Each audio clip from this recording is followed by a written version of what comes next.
ठीक है, हम एक बार, आज हमारा लेक्चर 3 है सॉल्यूशंस का। हम पहले कल वाला थोड़ा सा रिकैप कर रहे हैं और कल जो क्वेश्चन किया था उसको सॉल्व करेंगे। तो कल हमने सॉल्युबिलिटी पढ़ा था, सॉलिड का लिक्विड में और गैसेस का लिक्विड में। गैसेस में किस पे डिपेंड करता है? Nature of the solvent, nature of the solute, temperature and pressure. Temperature के साथ क्या होता है? डायरेक्टली ऐसा कुछ तो रिलेशन नहीं था, पर अगर हम गैसेस की बात करते हैं तो गैसेस का डिसोल्यूशन हमेशा कैसा रहता है? एक्सोथर्मिक नेचर का रहता है। और एक्सोथर्मिक के लिए with increase in temperature solubility क्या होती है? डिक्रीज होती है। ठीक है, उसके बाद हमने प्रेशर वाला कॉन्सेप्ट देखा, इफेक्ट ऑफ प्रेशर। उसमें हम देखते हैं हेनरीज लॉ। हेनरीज लॉ क्या बोलता है कि जो प्रेशर एक्सर्ट किया जाएगा गैस के द्वारा वो कितना होगा? डायरेक्टली प्रोपोर्शनल टू उसका मोल फ्रैक्शन होगा। ठीक है, मोल फ्रैक्शन ही उसकी सॉल्युबिलिटी को दर्शाता है। उसके बाद एक न्यूमेरिकल दिया था, उसमें तुमको KH की वैल्यू दे रखी थी और बोल रखा था कि जो एटमॉस्फेयर में CO2 है उसका 1% वॉल्यूम हमने लिया। 1% वॉल्यूम का क्या, अगर पूरा वो 1 रहता तो उसका प्रेशर रहता 1 atm। ठीक है, अब वो 1% वॉल्यूम है, उसका मतलब वो 0.01 उसका क्वांटिटी रहेगा, तो 0.01 का प्रेशर कितना हो जाएगा? 0.01 atm एटमॉस्फेरिक प्रेशर है। अब तुम देखो कि तुम्हारे जो एनवायरनमेंट में या तुम्हारे आसपास जो CO2 है उसका प्रेशर है 1 atm।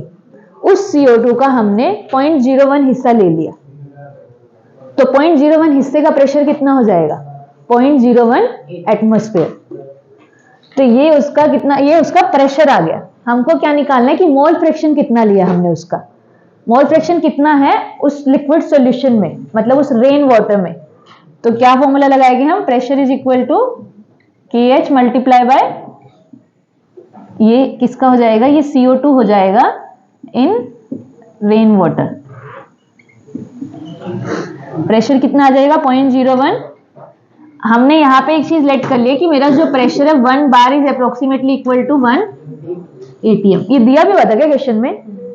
तो ये चीज हमने मान ली। तो अब ये 0.1, इसको atm को बार भी लिख सकती हूँ मैं। KH कितना दे रखा है? 5/3 किलो बार, मतलब 10⁻³ बार मल्टीप्लाई बाय मोल फ्रैक्शन।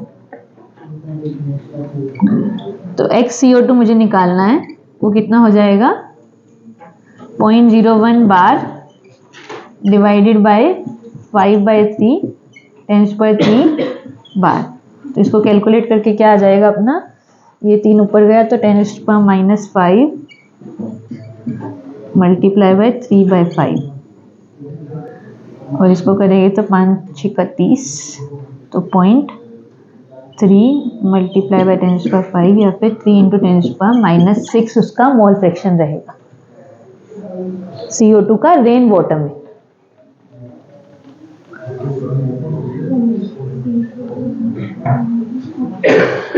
नहीं समझ आया क्या है ये? 0.6, हाँ सॉरी 0.6, तो 6 × 10⁻⁻6 आ जाएगा। हमको सॉल्यूशन चैप्टर में लिक्विड सॉल्यूशन ही पढ़ना है। गैसेस इन लिक्विड वाले में यही हेनरीज लॉ देखा जाता है, इसके हिसाब से कंसीडर किया जाता है। सॉलिड इन लिक्विड हम देखेंगे और लिक्विड इन लिक्विड भी। अब इसके बाद पहले लिक्विड इन लिक्विड देखेंगे, फिर सॉलिड इन लिक्विड देखेंगे। जो हमने पहले बात किया था सिर्फ सॉल्युबिलिटी का बात किया था। अभी अगर लिक्विड मेरा वॉलेटाइल होता है तो उसके प्रेशर में या उसकी प्रॉपर्टीज में क्या चेंज पड़ता है, वही हमको इस चैप्टर में पढ़ना है मेनली, जिसको हम कॉलिगेटिव प्रॉपर्टीज भी बोलते हैं।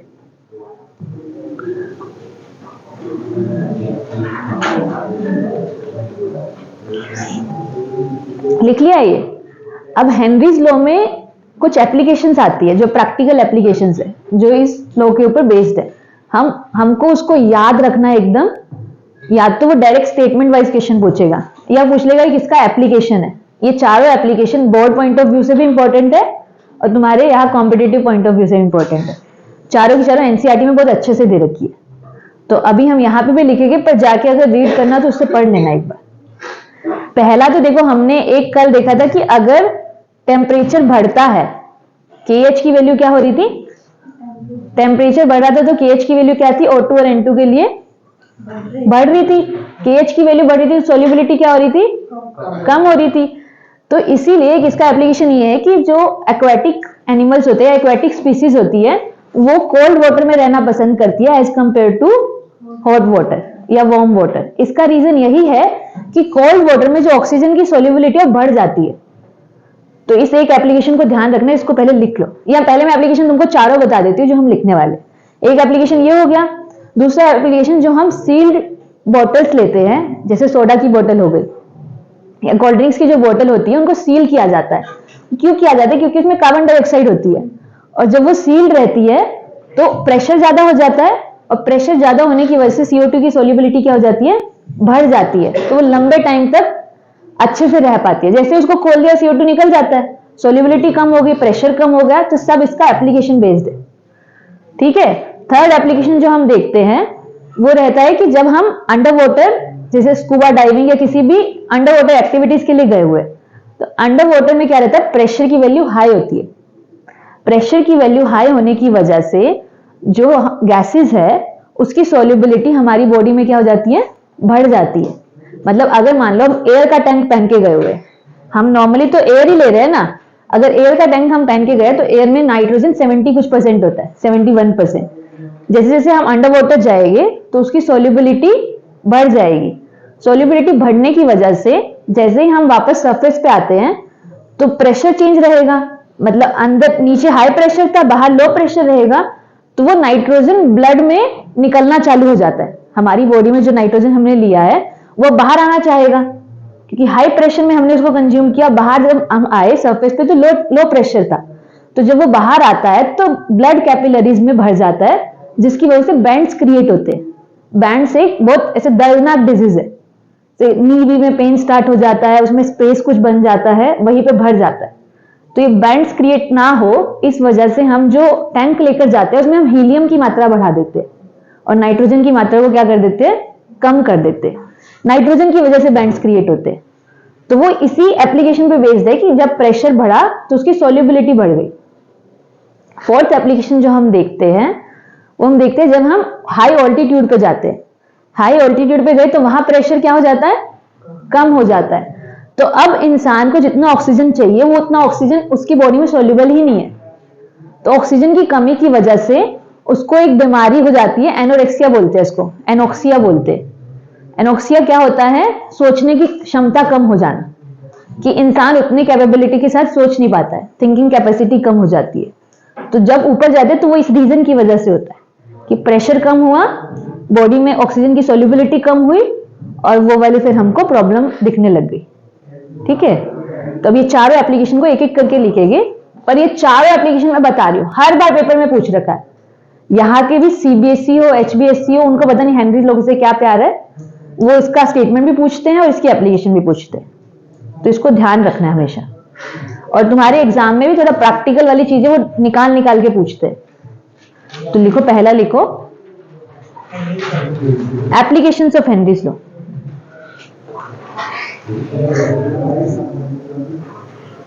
Anoxia,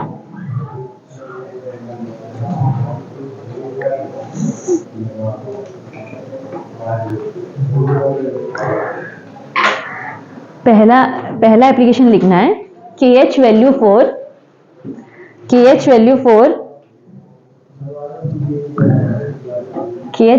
both N2 and O2, both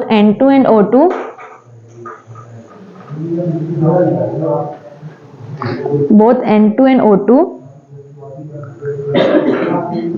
increase with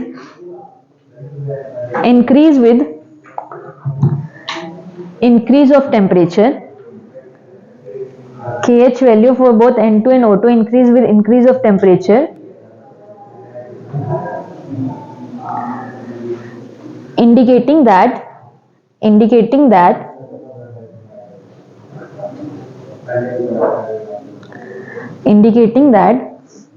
solubility of gases decrease होगी या इंक्रीज होगी टेम्परेचर के साथ? solubility of gas decreases with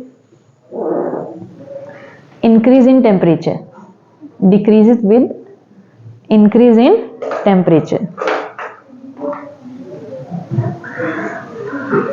and it is due to this reason,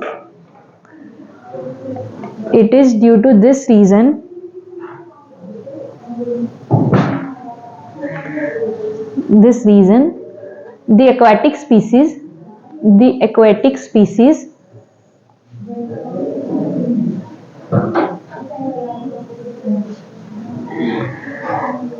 are more comfortable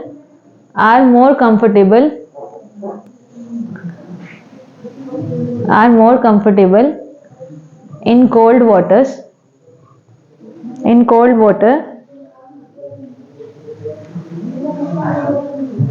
instead of warm water.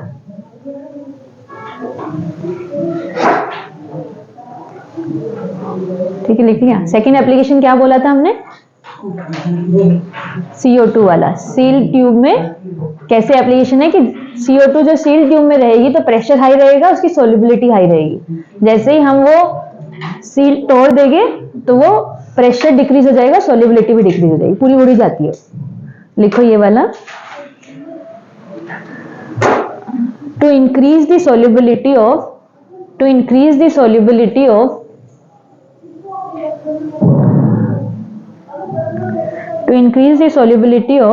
CO2 in soft drinks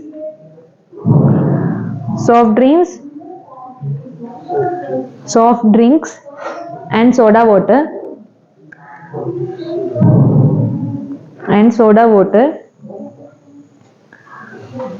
comma, the bottle is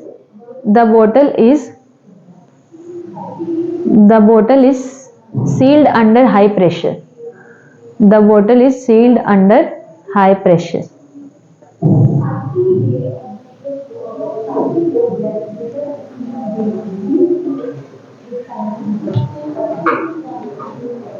ठीक है।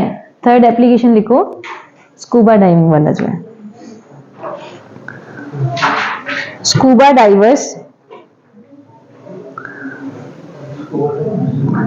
Diverse third application, must diverse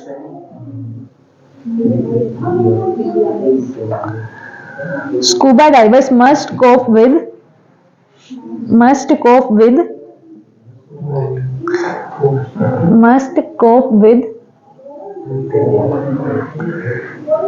high concentration of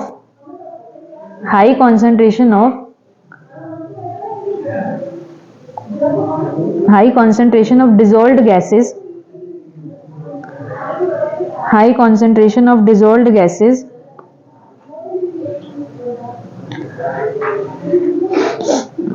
एक second, high concentration of dissolved gases while breathing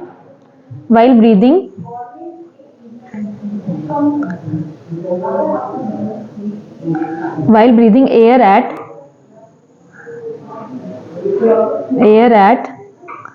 high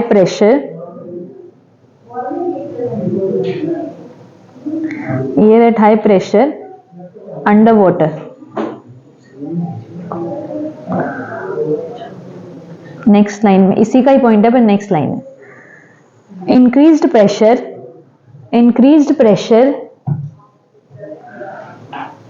solubility को क्या करेगा? ये increases the solubility, increased pressure increases the solubility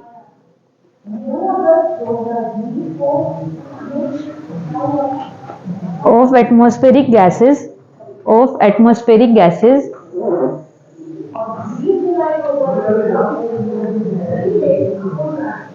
in blood.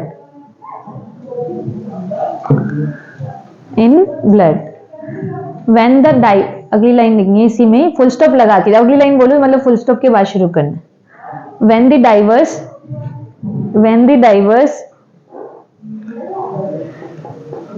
come towards the surface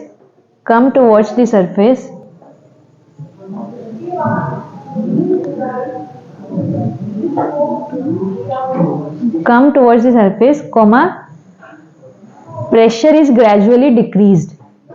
Pressure is gradually decreases.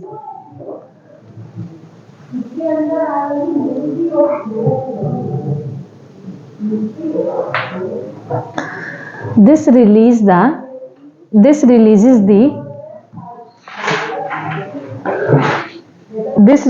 the dissolved gas. This releases the dissolved gas and leads to the formation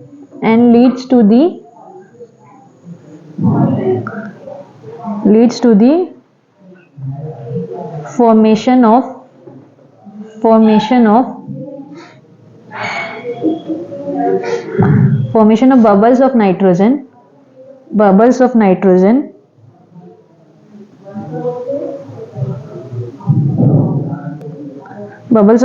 in the blood. Bubbles of nitrogen in the blood. So these bubbles block capillaries. अगली line है, these bubbles block capillaries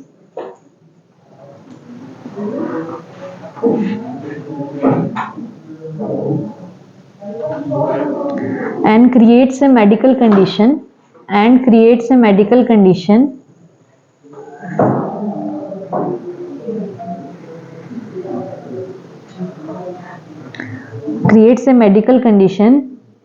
known as bands. BANDS.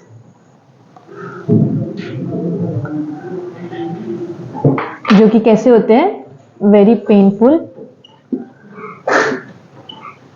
And dangerous.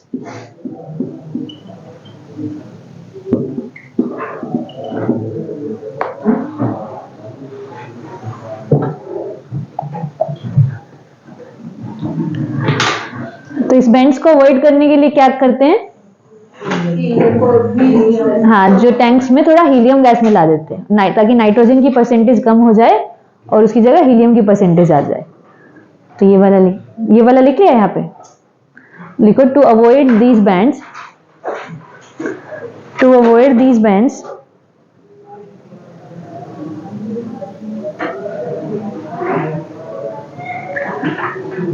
comma,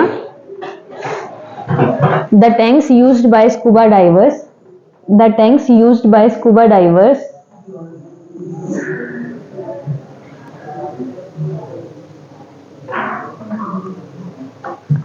are filled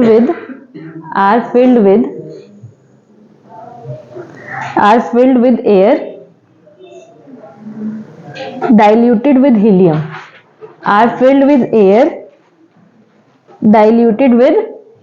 तो उस air में क्या 11.7% helium रहता है, 56.2% nitrogen रहता है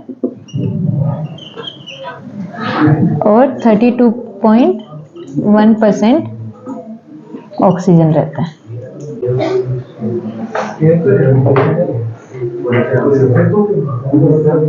ठीक है, लिखो लास्ट एप्लीकेशन लिखो. अरे बात मत करो भाई. At high altitude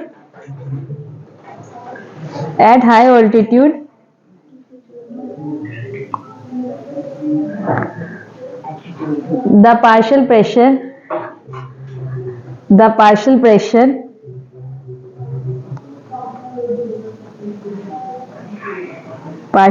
of oxygen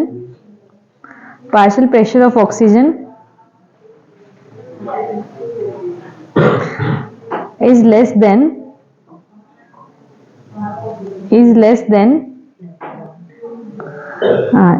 at ground level.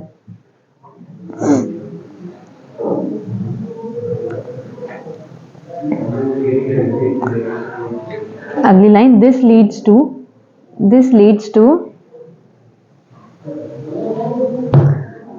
to low concentration of oxygen.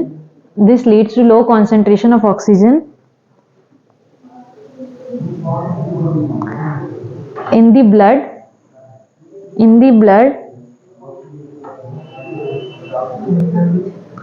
in the blood and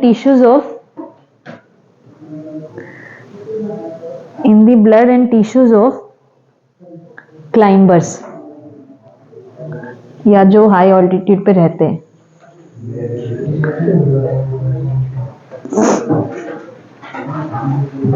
लिख लिया? लो ब्लड ऑक्सीजन, अगला लाइन लिखो, low blood oxygen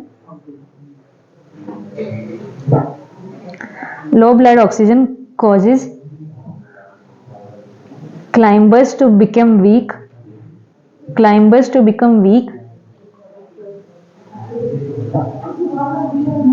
and unable to think clearly. Think clearly.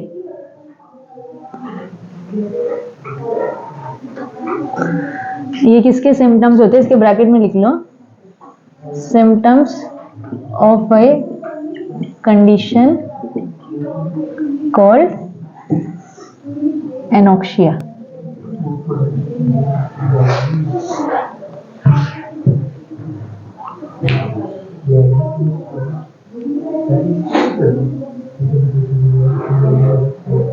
अगला heading डालो, vapour pressure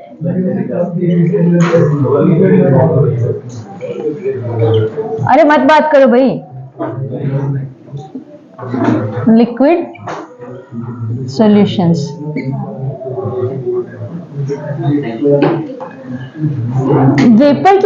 vapour pressure की बात हम जब करते हैं, जब मेरा लिक्विड कैसे नेचर का हो, वोलेटाइल नेचर का, तो जो वो सरफेस पे प्रेशर लगाएगा उसको क्या बोला जाता है? Vapour pressure. मतलब वोलेटाइल है तो कुछ उड़ के उसके वेपर में कन्वर्ट हुआ, अब जो प्रेशर एक्सर्ट कर रहा है उसको क्या बोला जाएगा? Vapour pressure. तो पहले हम इसको डिफाइन करेंगे, फिर ये किस किस फैक्टर पे डिपेंड करता है। जैसे इंटरमोलिकुलर इंटरेक्शन जितना स्ट्रॉन्ग होगा उसका वेपर प्रेशर उतना कम होगा, ठीक है?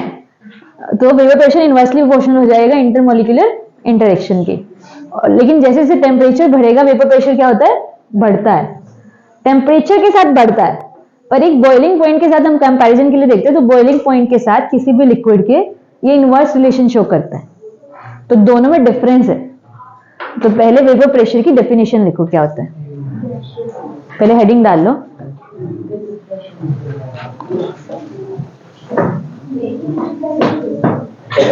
सरफेस पे इसके मॉलिक्यूल्स, ऐसा कुछ कॉन्सेप्ट रहता है कि मान लो लिक्विड है, ठीक है, इसके कुछ लिक्विड के वेपर्स कुछ उड़ के यहां गए, तो ये सरफेस पे प्रेशर लगा रहे होगे उसको क्या बोला जाएगा? Vapour pressure. सरफेस पे या आसपास जो भी सरफेस इसको मिलेगा उस पे।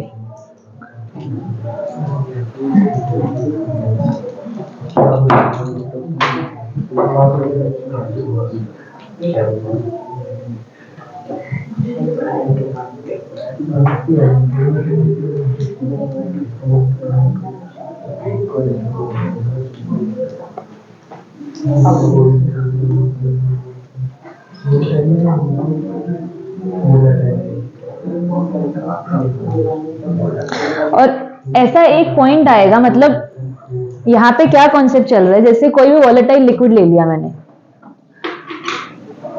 तो वो इवेपोरेट हो रहा है और फिर उसके वेपर कंडेंस भी हो गए।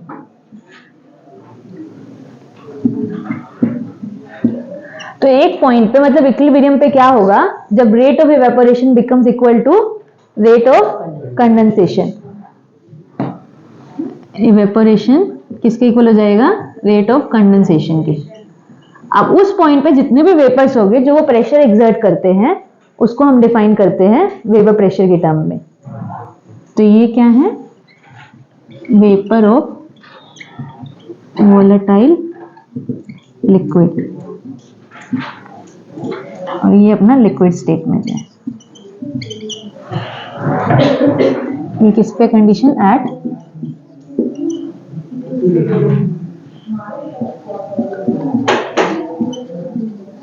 लिख लो इसको।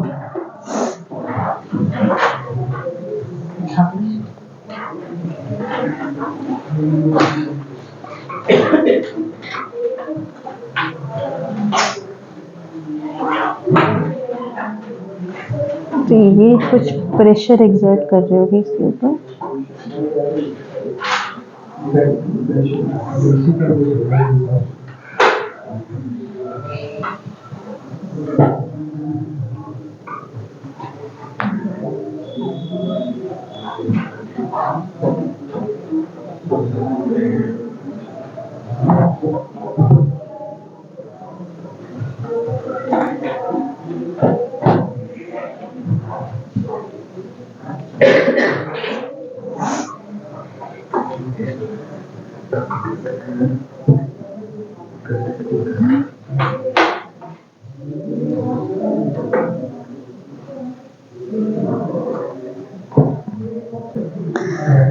अब लिखो एट इक्विलिब्रियम, इससे लिखा गया एक लाइन में लिखो वेपर प्रेशर की। At equilibrium when rate of evaporation,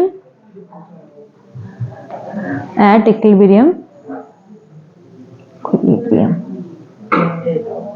when rate of evaporation becomes equal to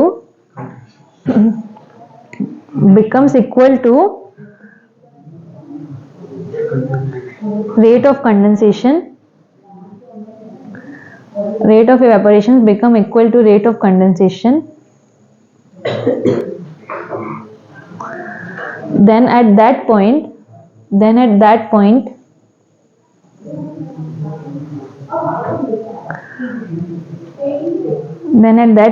the amount of vapor,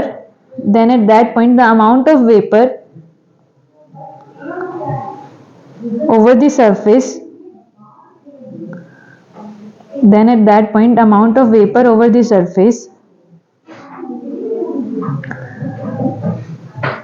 over the surface of liquid will be constant,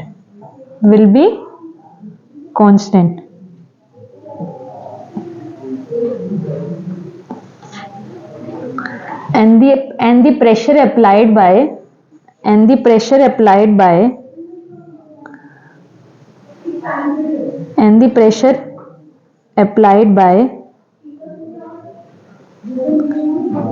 the vapors of the liquid,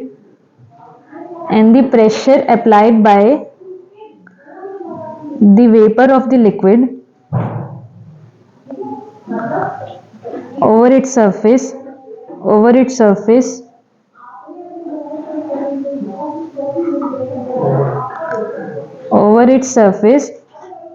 at equilibrium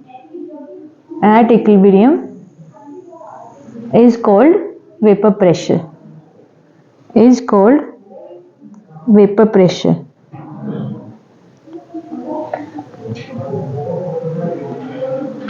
हम देखेंगे depend किस किस पे करता है। ये बना लिया ना,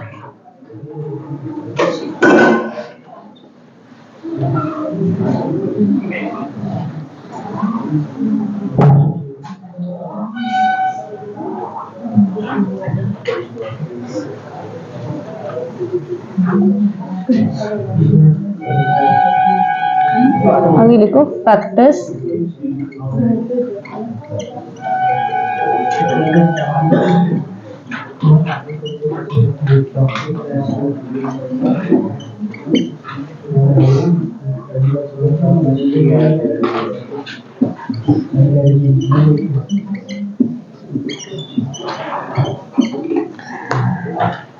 कि नेचर ऑफ लिक्विड से क्या मतलब है, उनका इंटरमोलिकुलर इंटरेक्शंस कैसा है, उस पर वेपर प्रेशर डिपेंड करता है।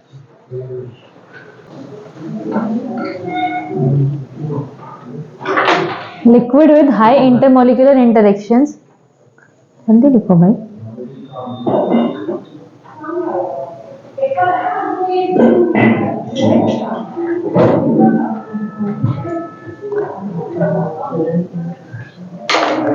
liquid with high intermolecular interactions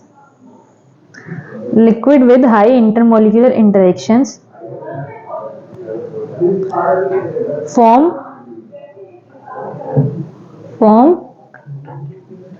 less amount of vapor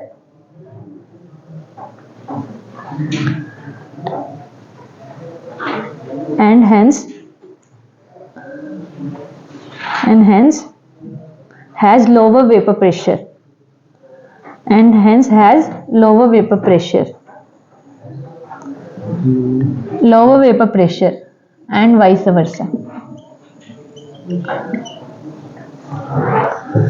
तो अगर इंडायरेक्शन वीक होगा तो उसका वेपर प्रेशर हाई होगा.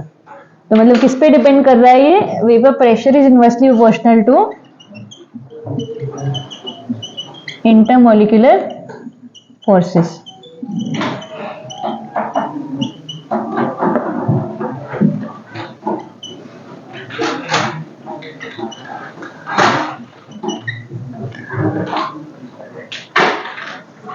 तो अगर हम बात करते हैं ऑर्डर ऑफ वेपर प्रेशर की,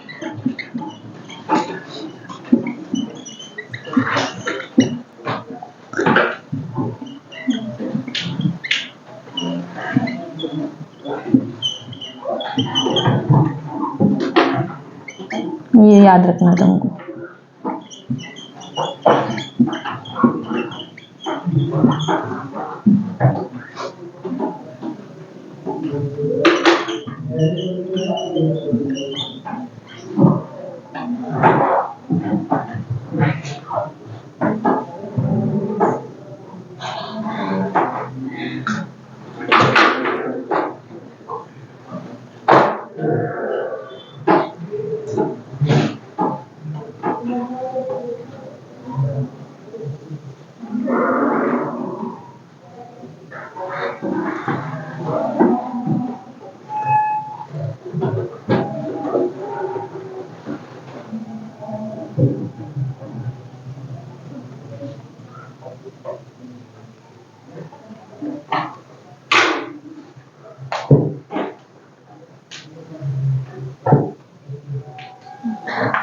अगला लिखो effect of temperature. Effect of temperature on vapour pressure.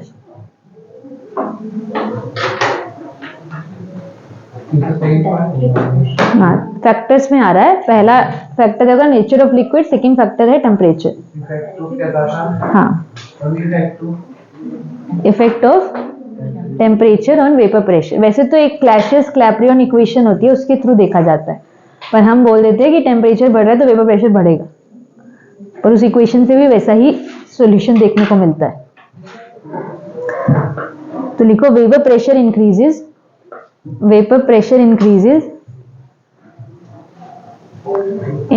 with temperature of liquid. Vapor pressure increases with temperature of liquid.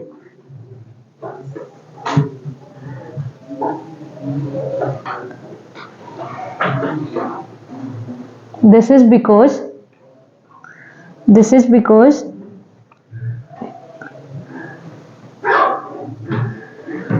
as temperature increases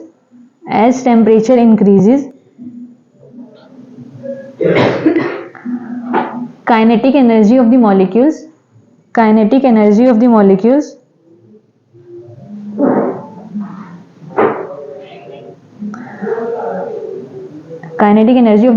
increases, and that's why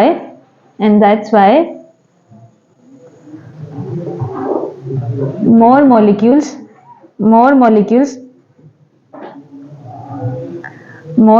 leave the surface of liquid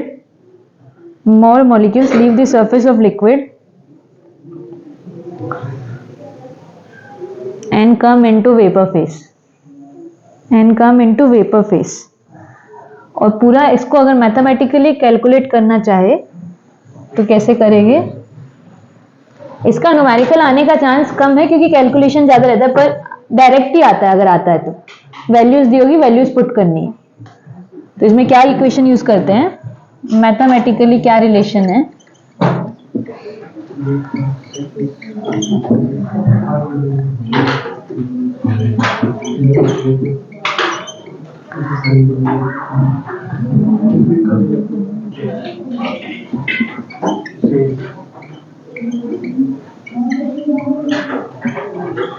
ये equation कभी सुनी है तुमने? क्लैसियस-क्लैपेरॉन equation physics में कभी नहीं पढ़ी? इसमें क्या बोलते हैं?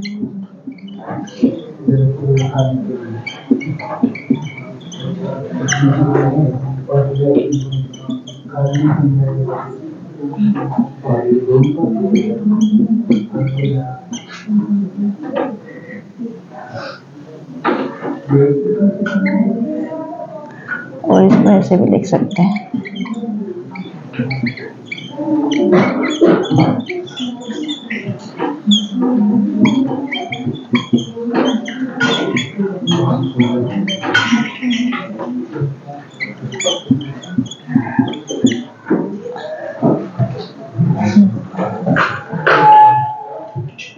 तो इसमें P2 प्रेशर है लिक्विड का at temperature T2, where P2 is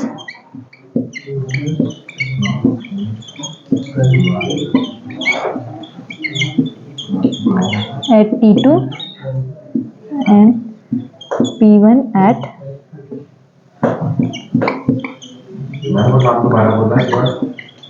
Clashes Clapeyron equation. Clapeyron. हाँ वाई है, थोड़ा प्रोनाउंसिएशन में इधर उधर हो सकता है ये वाला।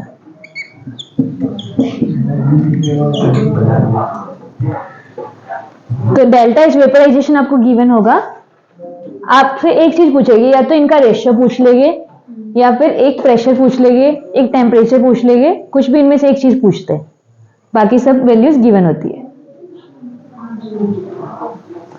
कम आता है इससे क्वेश्चन, वो तुमसे डायरेक्ट रिलेशन ही पूछते हैं कि प्रेशर टेम्परेचर के साथ वेपर प्रेशर क्या हो रहा है, पर अगर पूछ लेते तो इक्वेशन तुमको मालूम होनी चाहिए।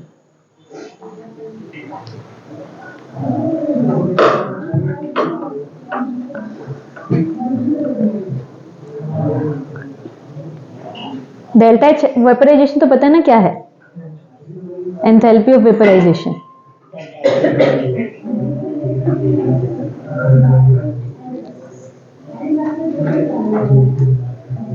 अच्छा, आगे पढ़ने से पहले बॉइलिंग पॉइंट का भी लिख लेते हैं। बॉइलिंग पॉइंट क्या होता है वैसे?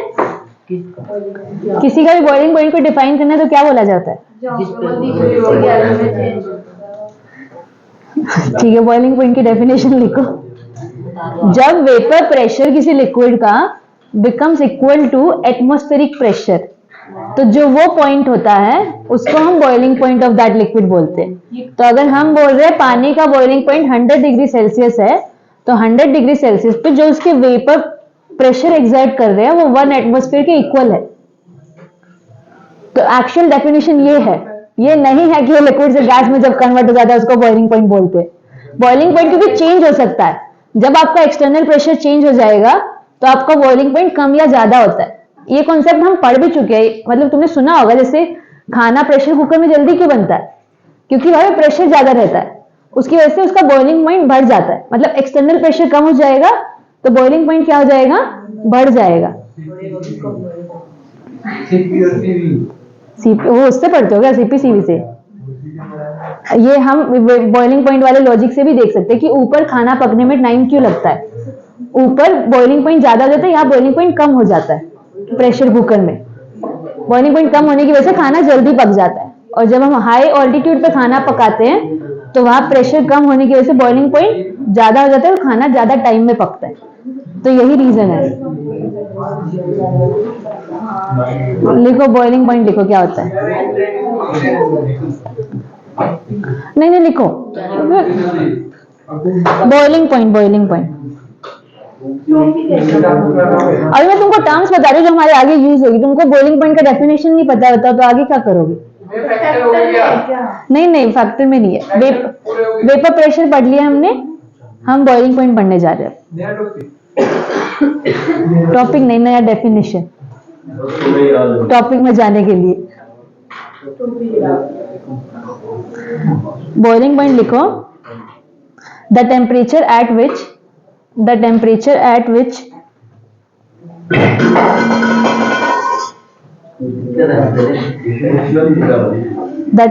at which vapor pressure of liquid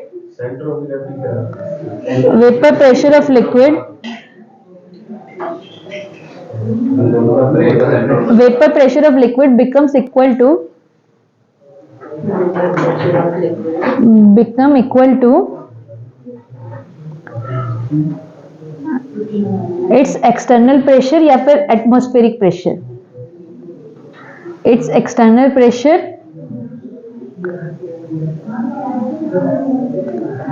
bracket में लिख लो एटमॉस्फेरिक प्रेशर। अगर P एक्सटर्नल लिया गया है 1 बार और वेपर प्रेशर इसके इक्वल हो जाता है, तो इस पॉइंट पे जो बॉइलिंग पॉइंट आएगा उसको बोलते हैं standard boiling point. Boiling point. और अगर P एक्सटर्नल होता है 1 atm के इक्वल, तो इस टाइम पे जो बॉइलिंग पॉइंट आएगा उसको बोलते हैं normal boiling point.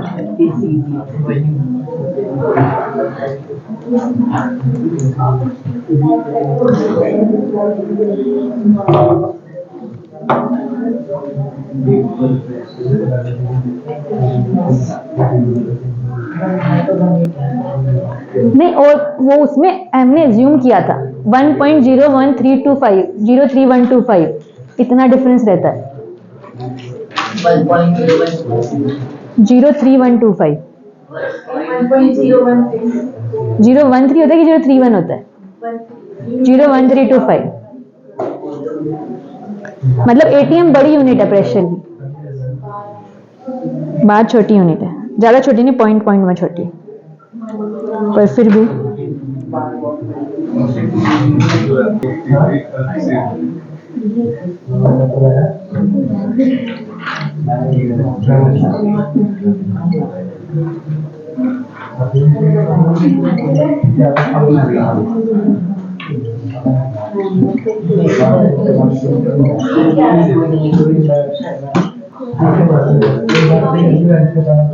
Next topic है, इसको हम बोलते हैं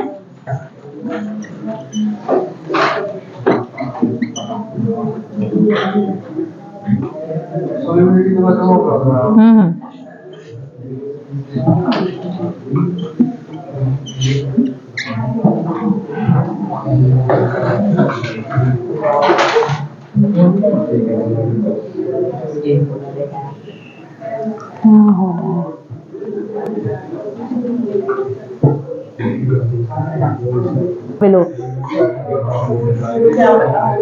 तो इसमें हम क्या कंसीडर करते हैं, हम एक बाइनरी मिक्सचर लेते हैं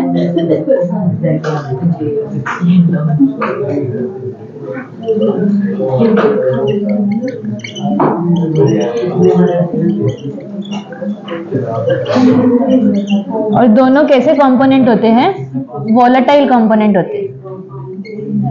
हाँ,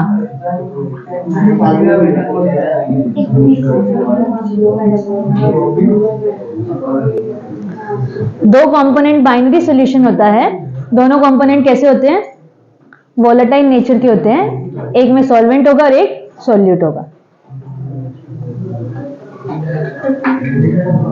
हाँ, ये लिख लो।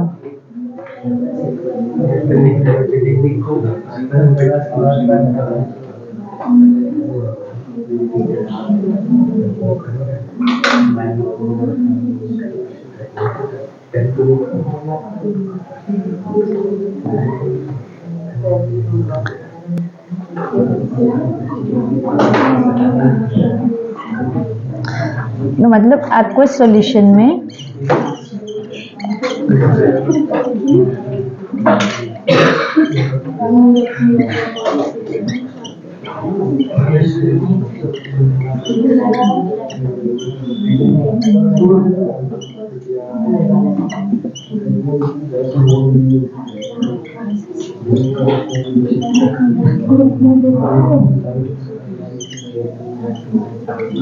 भाई तुम्हारी लगातार आवाज आ रही है।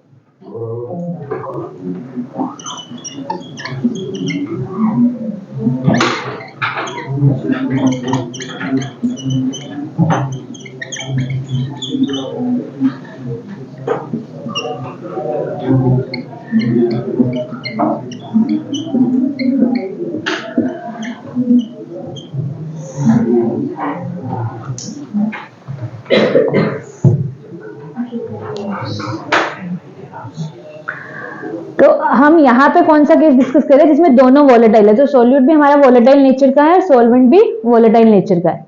अभी नॉन वॉलेटाइल में जनरली हम सॉलिड की बात करते हैं, सॉलिड एंड लिक्विड, क्योंकि सॉलिड मेनली वॉलेटाइल नेचर के नहीं होते। हम ये वाला केस पढ़ेंगे अभी, क्योंकि मेरे वेपर प्रेशर में यही कंट्रीब्यूट करेगा।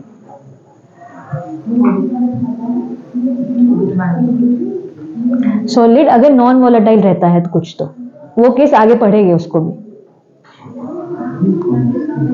राउल्ट्स लॉ लिखो। राउल्ट्स लॉ का स्टेटमेंट लिखेगी। राउल्ट्स लॉ बोलता है कि जो पार्शियल प्रेशर होता है किसी भी वॉलेटाइल कंपोनेंट का, वो डायरेक्टली प्रोपोर्शनल होता है उसके मोल फ्रैक्शन के। जितना उसका लिक्विड सॉल्यूशन में मोल फ्रैक्शन रहेगा, वो उसके डायरेक्टली प्रोपोर्शनल रहेगा उस कंपोनेंट का पार्शियल प्रेशर। अगर हम सॉल्यूट की बात कर रहे हैं तो सॉल्यूट का पार्शियल प्रेशर कितना होगा, जितना सॉल्यूट का मोल फ्रैक्शन रहेगा उसके डायरेक्टली प्रोपोर्शनल है। तो यही हम स्टेटमेंट लिखेंगे उसकी। वहां थोड़ा हेनरी इसका केस बन जाता है जब उसके कांस्टेंट बराबर होते हैं। इसमें कांस्टेंट अलग लेते हैं, जो प्रोपोर्शनैलिटी कांस्टेंट है इसमें हम वो अलग लेते हैं। बताओगे, चलो लिखो स्टेटमेंट लिखो। Raoult's law states that partial vapor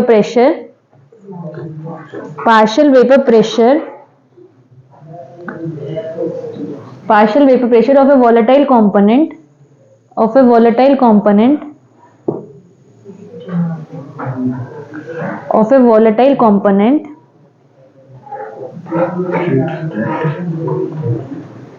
partial pressure of a volatile component over a solution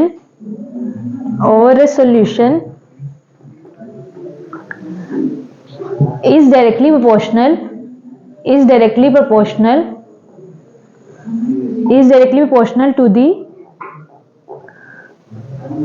to the mole fraction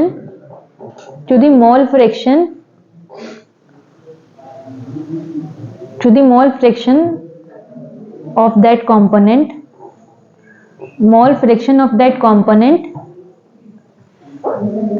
in the solution.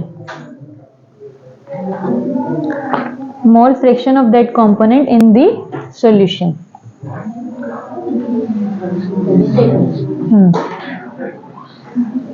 तो इसके हिसाब से अगर हम बात कर रहे हैं तो मान लो ए कंपोनेंट है, ए कंपोनेंट का प्रेशर किसके डायरेक्टली प्रोपोर्शनल है, एक्स से की।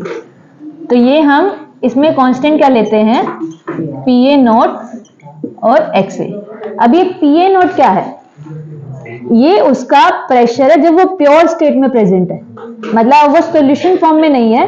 मान लो मेरे सॉल्यूशन में दो कंपोनेंट है ए और बी, तो ए जब अकेला लिक्विड पड़ा है तो वो कितना प्रेशर एग्जर्ट कर रहा होगा, वो बताता है पी ए नॉट। तो ये प्योर सॉल्वेंट या सॉल्यूट का वेपर प्रेशर है, और ये है उस सॉल्यूशन में कितना प्रेशर होगा। तो वो किसके इक्वल है, इसको लिखो partial pressure of vapour pressure of, हम ए को सॉल्यूट मान रहे हैं और बी को सॉल्वेंट मान रहे हैं।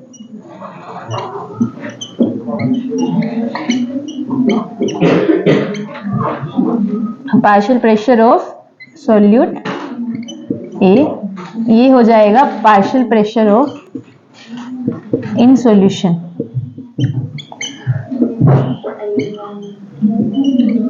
ऑफ सॉल्वेंट के लिए अलग इक्वेशन बनेगी। किसी भी मैंने स्टेटमेंट में क्या लिखवाया है, partial pressure of component, each component. तो वॉलेटाइल कंपोनेंट में यहां पे अगर मैं सॉलिड ले रही हूं, इसको सॉल्वेंट ले लो, तो ये partial pressure of pure volatile component है, ये मोल फ्रैक्शन हो जाएगा।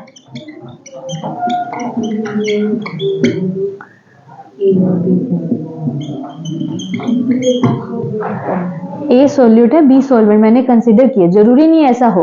तुमको स्टेटमेंट समझिए कि स्टेटमेंट क्या बोल रही है। स्टेटमेंट में ऐसा है कि partial pressure of any component, A हो चाहे बी हो, वो डायरेक्टली प्रोपोर्शनल है उसके मोल फ्रैक्शन के।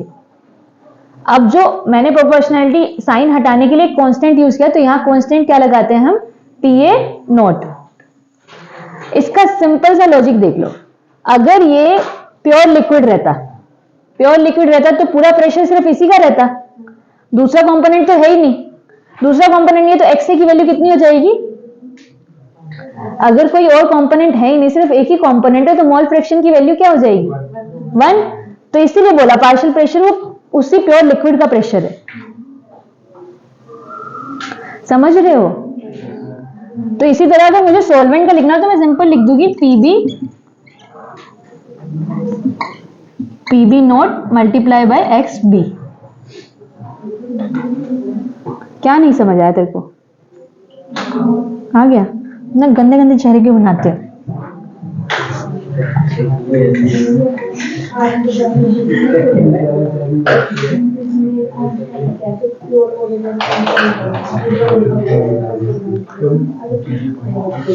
ना ना,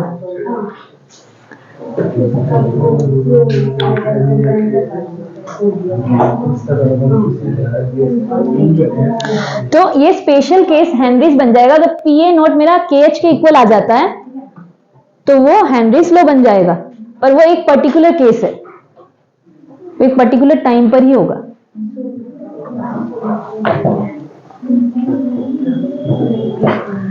तो इसमें लिख लो हेनरीज लॉ।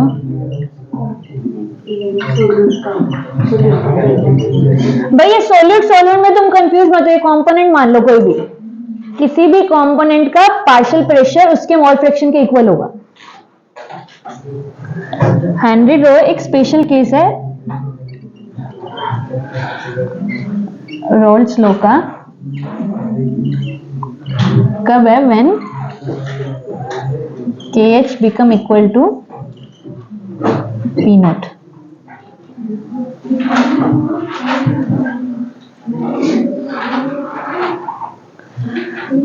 ये चीज समझ है नहीं? लाइन क्यों लिखी है यहाँ पे? हेनरीज लॉ स्पेशल केस है रोल्स लॉ का। वो कब फॉलो होता है? जब KH की वैल्यू किसके इक्वल हो जाए? P नॉट के इक्वल हो जाए। अब वो किसी भी कंपोनेंट की बात कर रहे हो, उसके नीचे वो लगा देना, सॉल्यूट है चाहे सॉल्वेंट हो।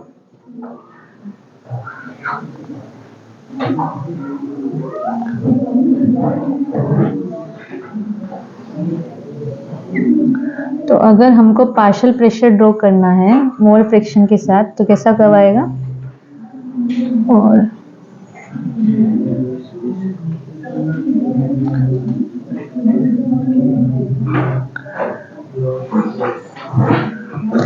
जब मोल प्रेशर हमने ड्रॉ किया, मान लो ए कंपोनेंट का मोल फ्रैक्शन के साथ, स्ट्रेट लाइन बनेगा, ये क्लियर है? ये तो हमने कल भी किया था। इसका स्लोप क्या रहेगा? PA not. जब मोल फ्रैक्शन की वैल्यू 1 हो गई है तो प्रेशर की वैल्यू क्या रहेगी उस टाइम? हाँ, जब मोल फ्रैक्शन की वैल्यू 1 है तो प्रेशर की वैल्यू क्या रहेगी? जो P नॉट, जो उसका प्योर, जो वो प्योर स्टेट में था तब वो कितना प्रेशर एक्सर्ट कर रहा था, तो वो वैल्यू यहाँ पे हम लिखेंगे PA नॉट।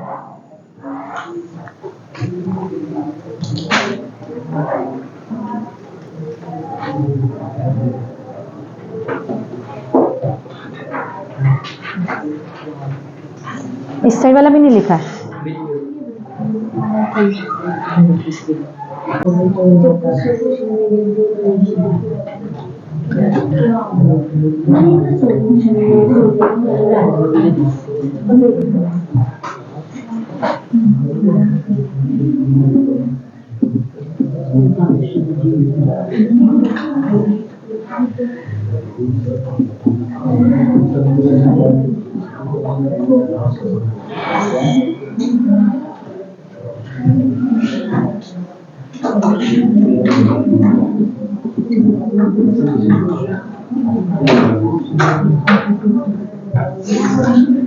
तो अगर हम वेपर प्रेशर ऑफ सॉल्यूशन की बात करें, मतलब टोटल वेपर प्रेशर की बात करें, तो कितना प्रेशर आएगा?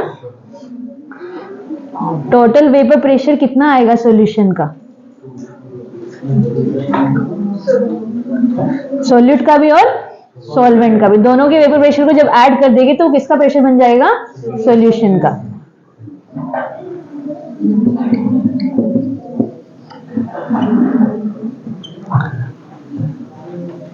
मैं यहाँ पे ए और बी करके चल रही हूँ।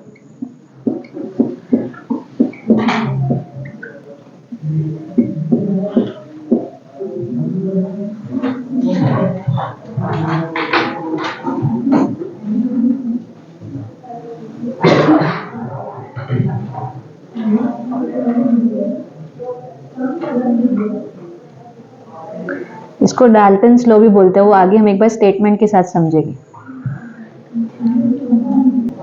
तो ये हमारा किसके इक्वल था? पी ए किसके इक्वल था?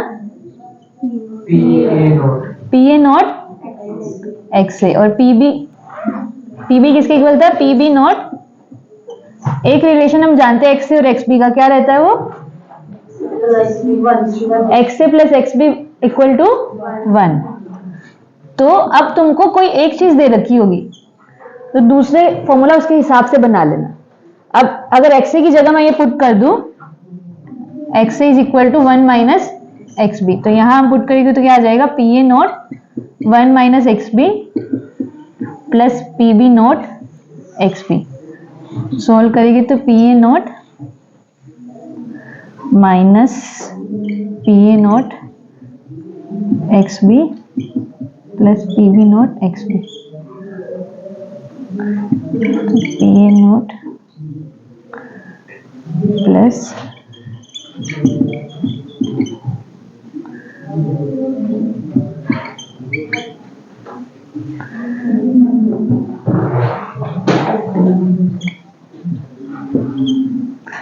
इसको मैंने ऐसे लिखा, तुमको समझ आ रहा है क्या किए कैलकुलेशन? ये एक्स, अब इसको अगर दूसरे टर्म में लिखना, ये मैंने एक्स बी की टर्म में लिखा है। अगर क्वेश्चन में एक्स ए दे रखा है तो उसकी टर्म में लिख दो बस। अब उस टाइम एक्स बी में 1 माइनस एक्स ए पुट कर दो। वो करो या वो कर लोगे? इसका दूसरा फॉर्मूला जो है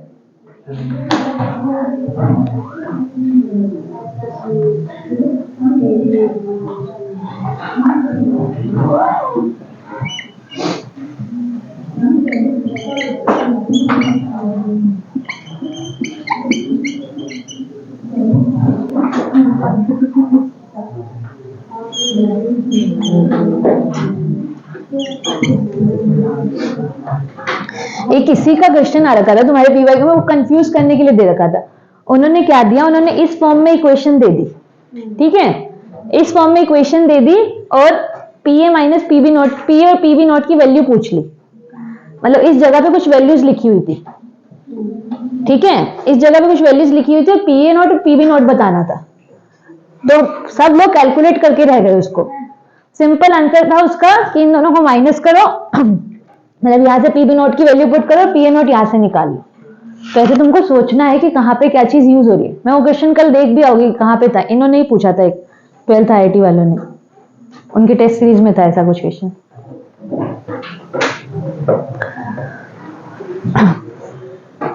तो ये कुछ स्ट्रेट लाइन जैसी ग्राफ ही बन जाएगी। देखो प्रेशर, टोटल प्रेशर को अगर मैं वाई एक्सिस पे लूं तो ये मेरा कांस्टेंट हो जाएगा, मतलब सी, और यहाँ पे ये वेरिएबल हो जाएगा मतलब एक्स, और ये क्या हो जाएगा? स्लोप। ठीक है, तो ऐसा भी तुमको ग्राफ दे सकते हैं।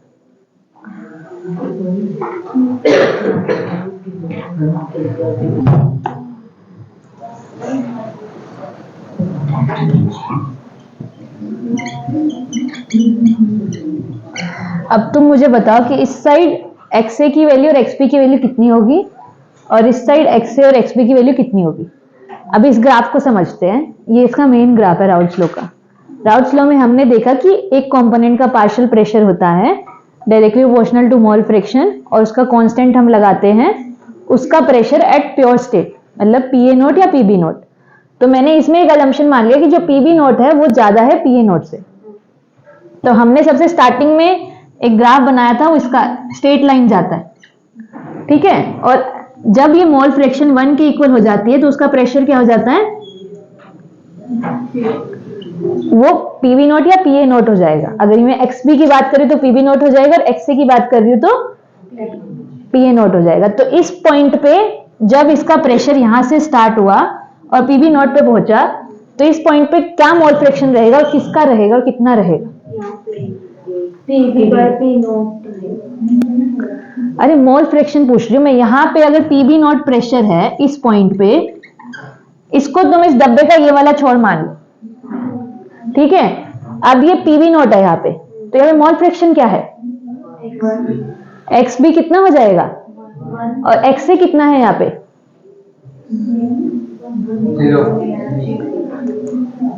इस पॉइंट पे मैंने x, ये जब वो प्योर एग्जिस्ट कर रहा होगा मतलब उसके पास कोई दूसरा कंपोनेंट नहीं है, तो उसका मोल फ्रैक्शन कितना रहेगा? 1। और जो दूसरे वाला है उसका मोल फ्रैक्शन क्या हो जाएगा? मतलब वो एग्जिस्ट ही नहीं कर रहा उस पॉइंट पे। तो यहाँ पे क्या आ जाएगा? X B is equal to 1 और X A is equal to 0। और इस पॉइंट पे क्या आ जाएगा? और एक्स बी इक्वल टू 0। तो यहाँ पे आ जाएगा एक्स बी इक्वल टू 0 और एक्स ए इक्वल टू 1। तो मतलब यहां से जब मैं उस पॉइंट पे गई तो एक्स बी की वैल्यू 0 से लेके 1 तक गई है। मतलब हमने उस ग्राफ को यहाँ पे उठा के पुट कर दिया, ठीक है। और जब मैं यहां से गई हूँ, एक्स से यहां से जा रहा है, तो ये ग्राफ यहां से चल रहा है। और एक पॉइंट आया जब इसका वैल्यू क्या हो गया? P A not maximum. तो प्लीज इसको ध्यान से करना है तुमको। और किसी भी पॉइंट पे हम टोटल प्रेशर निकाल सकते हैं। तो ये टोटल प्रेशर की लाइन है।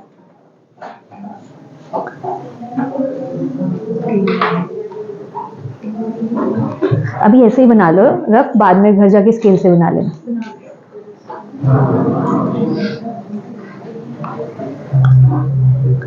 तो ये किसी भी पॉइंट पे निकालेंगे तो ये लाइन किसका दिखा रही है? वेपर प्रेशर ऑफ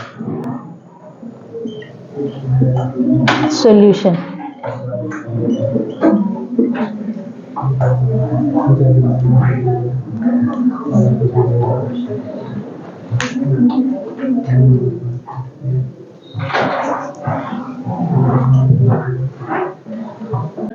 एक न्यूमेरिकल लिखो। अच्छा वो आगे है। Two liquids A and B forms an ideal solution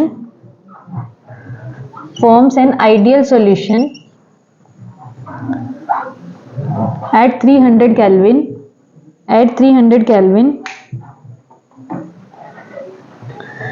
अगला लिखो, vapour pressure of solution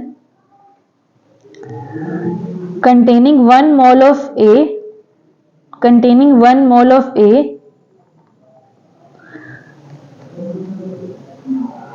and 3 mole of B is 500 mmHg.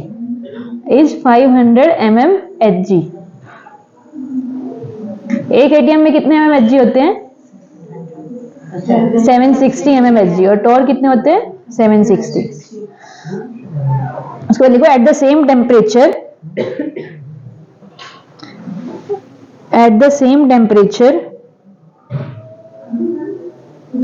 if 1 mole of B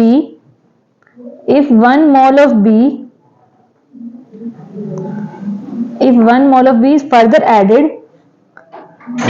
further added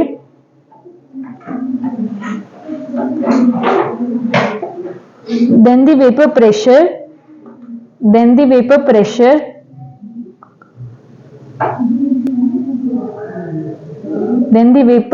of solution is increased by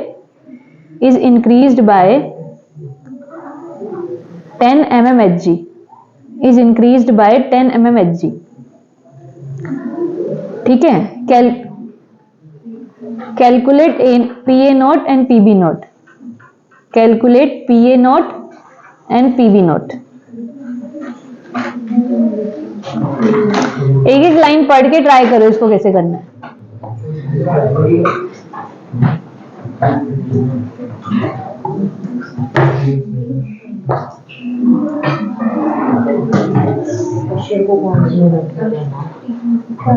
MMHg में देखिए, MMHg में ही लेना है।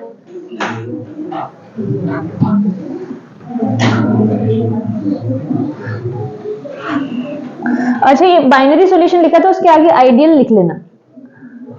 जहां पे binary लिखा है, जो हम रोल्स लॉ फॉलो कर रहे हैं, जो ये इक्वेशन आ रही है, ये सब आइडियल सॉल्यूशंस के लिए। बाइनरी है, बाइनरी के आगे आइडियल बाइनरी सॉल्यूशंस है।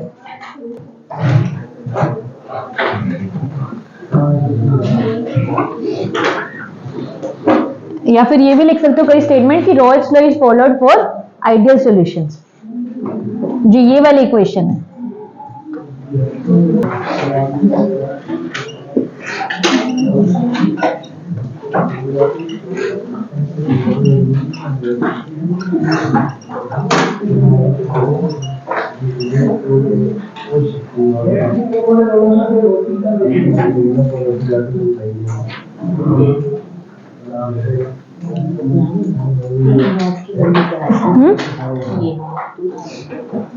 नहीं, इतना आसान है नहीं ये क्वेश्चन। हाँ, ऐसे होगा। कैलकुलेट करो, दो इक्वेशन है, दो वेरिएबल है, सॉल्व करो। हाँ, पी ए नॉट आएगा 350 और पी बी नॉट आएगा 550। दो इक्वेशन बनेगी, दो वेरिएबल्स आएगी।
कर भाई, सॉल्व कर।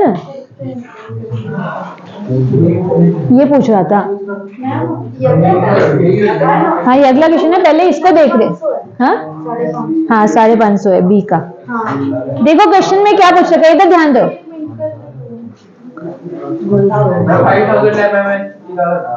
नहीं, 550 mmHg और 350 mmHg। एक ए का 350 है, बी का 550 है। तुम लोग क्यों नहीं ट्राई कर रहे हो? अरे तो पढ़ा तो सही, क्वेश्चन में देख क्या रखा है। हाँ, हमको टोटल प्रेशर किसके इक्वल है? P A naught X A plus P B naught X B. ये इक्वेशन क्लियर है? इसके बाद उसने क्वेश्चन में क्या बोल रखा है? अरे मत बात करो। दो लिक्विड है जो आइडियल सॉल्यूशन फॉर्म कर रहे हैं। रोहित नहीं समझ आ रहा? हाँ, हम क्वेश्चन में पूछ रहे थे। ठीक है, अभी यही देख लो। क्वेश्चन में टोटल प्रेशर दे रखा मैंने 500 mmHg। तो इन्होंने बोला है स्टार्टिंग में 1 मोल तो है ए का। ए का कितना मोल है? 1। और बी के तो एक्स से कितना हो जाएगा? एक्स से की वैल्यू कितनी हो जाएगी?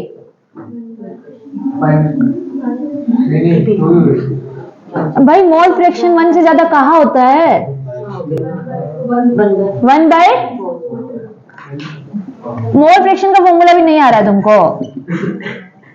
1/4। एक्स भी कितना हो गया? एक में से 1/4 माइनस करना है, कितना हो जाएगा एक्स बी? 3/4। तो पहली इक्वेशन क्या बन गई कि 500 mmHg प्रेशर है, पी ए नॉट हमको निकालना है, मोल फ्रैक्शन कितना है? 1/4। और पी बी नॉट, इसका मोल फ्रैक्शन कितना है? 3/4। तो ये क्या बन गई पहली? ये इक्वेशन 1 बन गई। अब उसने बोला कि बी का 1 मोल ऐड कर दिया है, बी के पहले कितने मोल थे 3, अब कितने हो गए हैं 4। और प्रेशर कितना इंक्रीज हो गया टोटल प्रेशर में 10 mmHg का। तो अब कितना हो जाएगा टोटल प्रेशर 510। तो सेकेंड इक्वेशन क्या बनेगी 510 mmHg is equal to PA naught multiply by कितना हो जाएगा, अब Na कितने हैं 1 और Nb कितना हो गया है 4। तो ये 1/5 प्लस PB नॉट 4/5। तो ये दो इक्वेशन बन गई। अब दो इक्वेशन है, दो वेरिएबल है, तो हम सॉल्व कर सकते हैं। आती है ना दो इक्वेशन सॉल्व करनी ऐसे तो हाँ, एक की वैल्यू निकाल के दूसरे में पुट कर दो। तो इन दोनों को सॉल्व करके क्या आएगा अपने पास,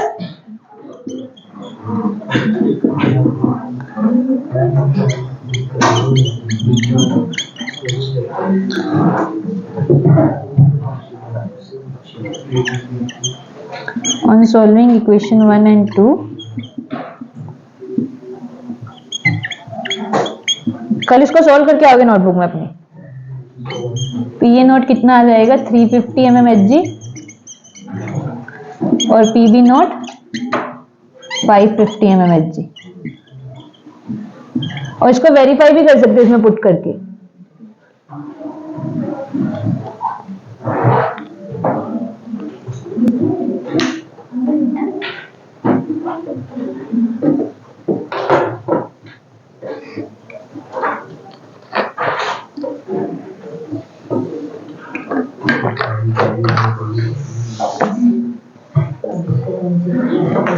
भर के रखा करो।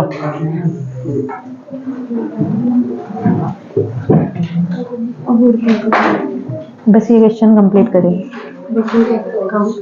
आज का। ठीक है, अगला क्वेश्चन देखो। नहीं देख ही लो तुम, चलो ट्राई करो। नेक्स्ट क्वेश्चन ये वाला है। एक सॉल्यूशन है ए और बी का। PA नोट दे रखा है 160 mmHg, PB नोट दे रखा है 220 mmHg, टोटल प्रेशर दे रखा है 200 mmHg।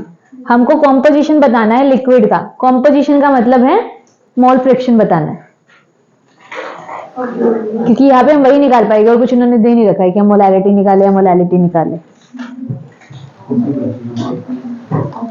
तो इस कंडीशन पे XC और XB कितना कितना रहेगा वो बताना है। सिंपल, हमने जो दो इक्वेशन लिखी थी उसमें क्या था, P किसके इक्वल था PA नॉट प्लस, यहाँ पे माइनस किसका था PB not minus PA naught multiply में PB not minus PA not, यहाँ पे XB था, यही था ना। अब PA नॉट कितना दे रखा है 160। इन दोनों का डिफरेंस कितना है 220 में से 160 माइनस करेंगे 60 multiply by XB। Total pressure कितना दे रखा है 200, तो यहाँ पे कितना आ गया 40। तो 40 is equal to 60 into XB। तो XB कितना आ जाएगा 40 डिवाइडेड बाय 60 मतलब 2/3। 2/3 अगर x से कितना आ जाएगा 1 माइनस 2/3, ये आ जाएगा 1/3। तो ये आएगी वैल्यू। कहाँ गड़बड़ कर रही? तो इनमें से कोई भी इक्वेशन यूज करके हम XC और XB की वैल्यू निकाल सकते हैं। किसी जगह पे तुमको XB दे देंगे और ये वाला दे देंगे, दो इक्वेशन, उससे प्रेशर निकालना होगा। हाँ,